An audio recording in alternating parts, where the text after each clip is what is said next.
একটা বিবাহ ছিল রসুলের কাছেও বড় জটিল মনে হতেছিল, ছিল মুতাবান্নার স্ত্রীকে, আমার পালিত সন্তানের স্ত্রীকে। আল্লাহ রসুল বলছে, ইয়া রাব্বাল আলামিন, এই ব্যাপারটা আমার তো উম্মত সব খারাপ বলবে যে ছেলের বেটার বউ বিয়ে করছে।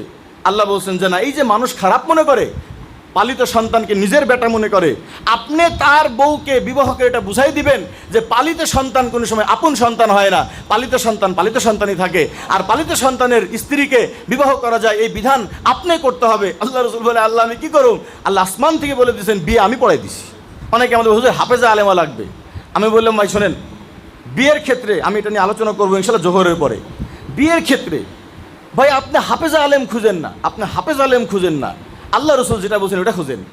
ইদা খতাবা ইলাইকুম মান তারদানা দীনাহু ওয়া খুলুকাহু, তোমাদেরকে যদি প্রস্তাব দেয় এমন কোনো পুরুষ যার দিন সুন্দর এবং যার আখলাক সুন্দর, তুমি নারীও বাছাই করার ক্ষেত্রে দেখো যার দিন সুন্দর, যার